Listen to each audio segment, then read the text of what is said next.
नमस्कार विद्यार्थी मित्रों,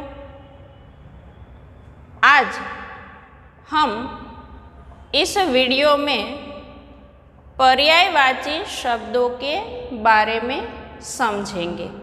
दोस्तों, इनसे पहले जो हमारा अगला वीडियो था, उस वीडियो में हमने कई व्याकरण जो है उनके अलग अलग प्रकरण को समझा है।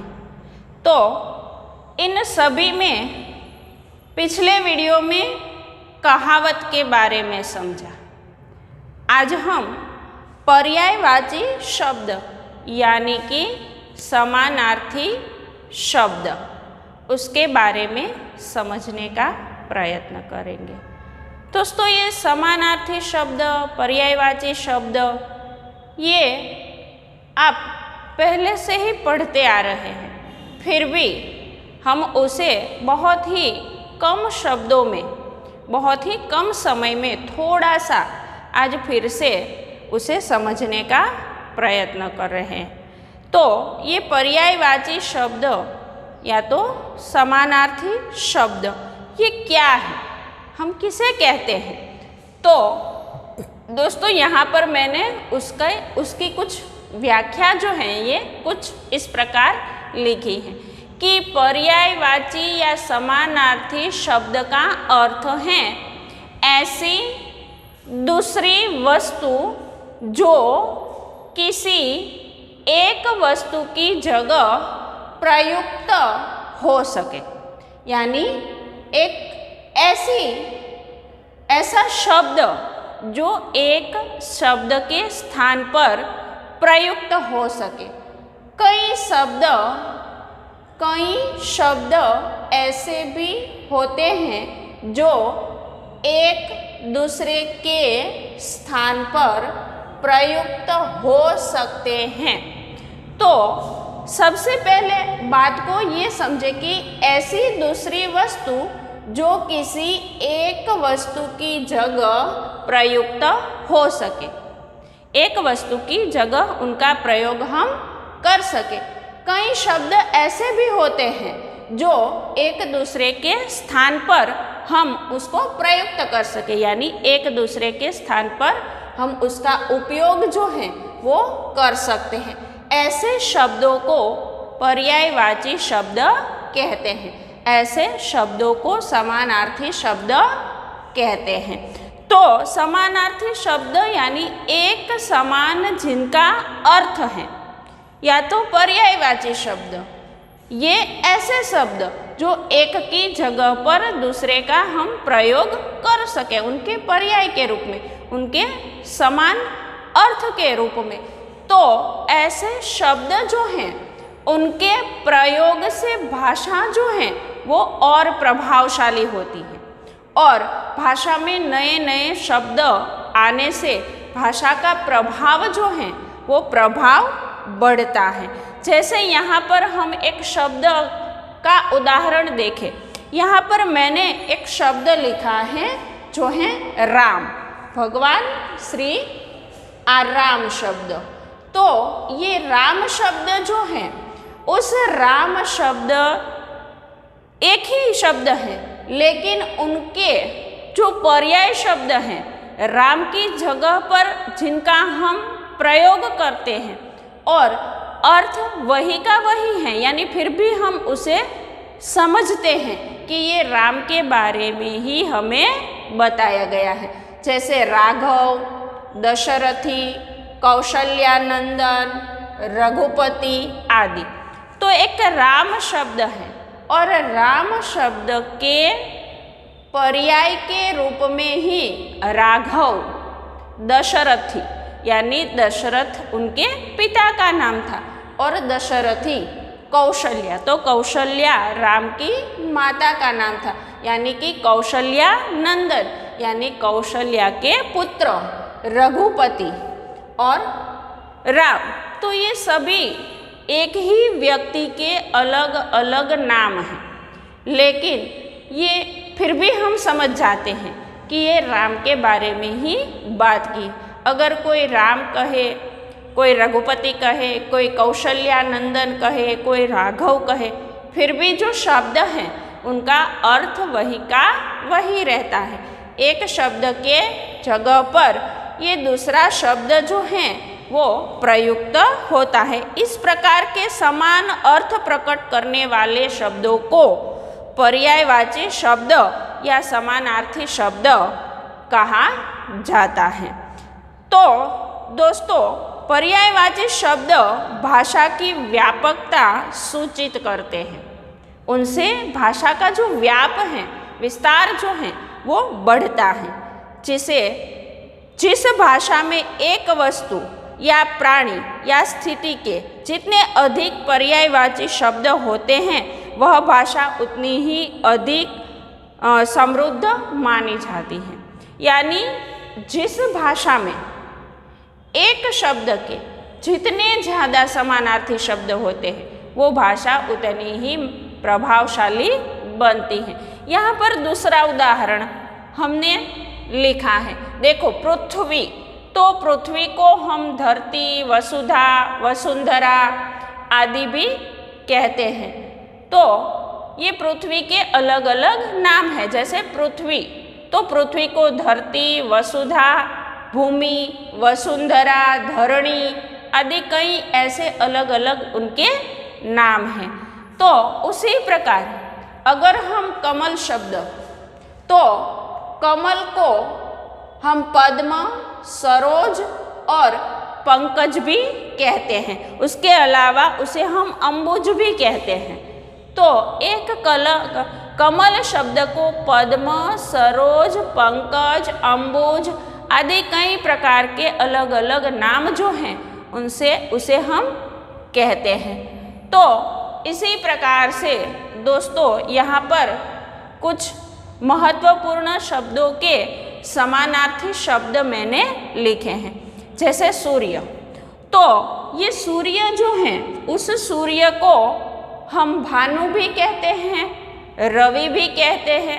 उसके अलावा सूर्य के और कई नाम हैं, जैसे आदित्य, रवि, भानु, भास्कर, मातंड, ऐसे कई अलग अलग, सूरज, तो ऐसे कई अलग अलग ये जो उनके पर्याय शब्द हैं। तो हम भानु भी लिखे, रवि भी लिखे, मार्तंड भी लिखे, आदित्य भी लिखे और भास्कर भी लिखे, सूरज भी लिखे। तो ये सभी सूर्य शब्द के अलग अलग उनके पर्याय या समानार्थी नाम हैं। उसी प्रकार से व्यय, तो व्यय तो खर्च।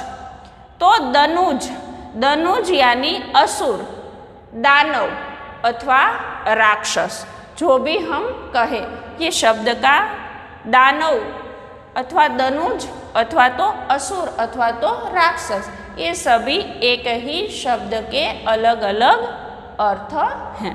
फिर है मजहब, तो मजहब यानी धर्म। फिर है जहर, तो जहर को हम विष भी कहते हैं, गरल भी कहते हैं। और उसके साथ साथ अगर हम और शब्दों के उदाहरण देखें तो यहाँ पर है समय, तो समय को हम वक्त भी कहते हैं और काल भी कहते हैं। प्रारब्ध यानी भाग्य और नसीब, प्रतीक्षा यानी इंतज़ार, गृह तो घर, आवास, भवन, मकान आदि उनके कई अलग अलग नाम हैं।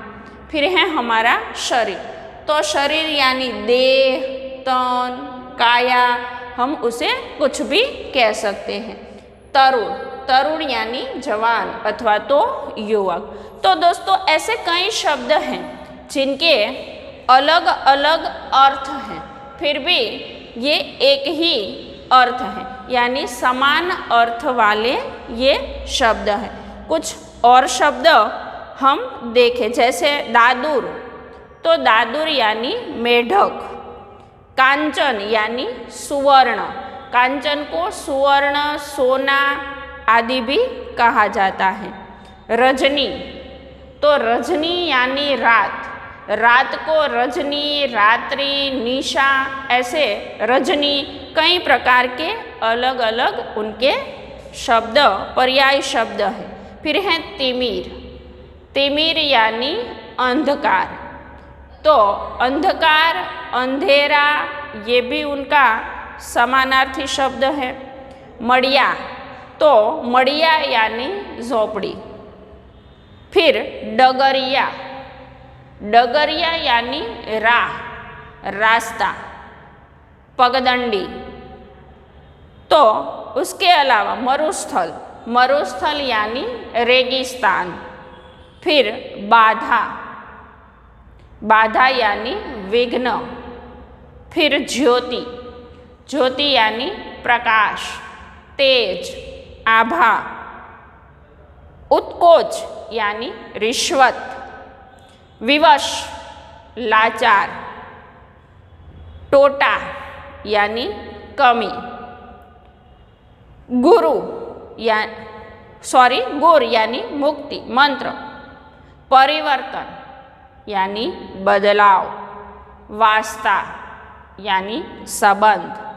चेष्टा तो कोशिश, प्रयत्न। बुजदिल तो कायर। गाडर तो भेड़। उत्कर्ष तो विकास। उपवन बगीचा, चमन, बाग। फिर भोर तो प्रभात, सवेरा, सुबह, ऐसे कई शब्द हैं। फिर एहसास तो उपकार। डफ तो डफली। गहरी तो पोटली, गठरी तो पोटली। दुहिता यानी पुत्री, दीकरी। फिर विद्रोह तो बगावत। संकल्प तो निश्चय। करिश्मा तो चमत्कार। विस्मय तो आश्चर्य। शिखर तो चोटी। ऐतराज तो आपत्ति।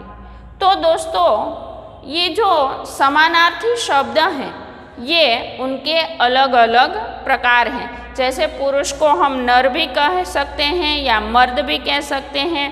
आँख के लिए नयन, नेत्र, लोचन, द्रोंग, अक्षी आदि शब्दों का हम प्रयोग कर सकते हैं। इस प्रकार के समान अर्थ प्रकट करने वाले शब्दों को पर्यायवाची शब्द या समानार्थी शब्द कहते हैं। तो विद्यार्थी मित्रों, यहाँ पर समानार्थी शब्द और पर्यायवाची शब्द किसे कहते हैं, उनके उदाहरण ये मैंने यहाँ पर आपको समझाने का प्रयत्न किया है। आज के वीडियो में हमने जो समानार्थी शब्द समझे हैं उस समानार्थी शब्दों को भी आपको अपनी कक्षा 9 की जो और कक्षा 10 दोनों को अपनी जो व्याकरण की बुक हैं उनमें लिखना है उदाहरण के साथ। आपको क्या करना है, आपको कुछ नए ऐसे शब्द जो हैं उसे ढूंढना है और उसके उदाहरण आपको अपनी बुक्स में लिखना है। यहाँ पर जो दिया है उतना तो आपको करना ही है। मैंने जो शब्द के अर्थ आपको बोलकर समझाए हैं, तो ये शब्द के अर्थ भी आपको अगर थोड़ा याद रहे तो उसे सुनकर आपकी बुक्स में लिखना है। उनके अलावा आपको कक्षा 9 और कक्षा 10 दोनों के छात्रों को ऐसे 50 शब्द अलग से ढूंढने हैं और अपने आप उसका पर्याय या समानार्थी शब्द जो हैं वो उनके सामने लिखना है। ये आपका आज का ये होमवर्क रहा। तो दोस्तों, अब आपने पर्यायवाची शब्द किसे कहते हैं या समानार्थी शब्द किसे कहते हैं उनको अच्छी तरह से समझ लिया होगा। उदाहरण भी आपने अच्छी तरह से समझ लिया। फिर भी हम एक बार उसे यहाँ पर रिपीट कर लेते हैं। पर्यायवाची या समानार्थी शब्द का अर्थ ऐसी दूसरी वस्तु जो किसी एक वस्तु की जगह प्रयुक्त हो सके। कोई शब्द ऐसे भी होते कई शब्द ऐसे भी होते हैं जो एक दूसरे के स्थान पर प्रयुक्त हो सकते हैं। ऐसे शब्दों को पर्यायवाची शब्द कहते हैं। जैसे करके हमने यहाँ पर उदाहरण लिखा है। जैसे कि राम, राघव, दशरथी, कौशल्यानंदन, रघुपति आदि। उसके अलावा हमने कुछ उदाहरण लिखे हैं, जैसे कि पृथ्वी को धरती, धरती वसुंधा और वसुंधरा भूमि आदि भी कहते हैं। कमल को हम पद्म, सरोज और पंकज भी कहते हैं। तो ये जो हैं ये हमारे समानार्थी शब्दों के कुछ उदाहरण हैं। यहाँ पर मैंने कुछ उदाहरण भी लिखे हैं, फिर से एक बार रिपीट कर ले। सूर्य यानी भानु, रवि, भास्कर, आदित्य। जैसे चंद्र तो शशि, चंद्रमा, चांद आदि। व्यय तो खर्च, दनुज तो असुर दानव, मजहब तो धर्म, जहर तो विष, समय वक्त काल, प्रारब्ध भाग्य नसीब, प्रतीक्षा इंतजार, गृह तो आवास, घर भवन, शरीर देह तन काया, और तरुण जवान तो युवक। तो ये थे कुछ उदाहरण। उसके अलावा आपको ऐसे 50 शब्द ढूंढकर अपनी बुक्स में उनके उदाहरण लिखने हैं। तो विद्यार्थी मित्रों, आज के लिए इतना ही। अगले वीडियो में हम दोबारा मिलेंगे। अस्तु।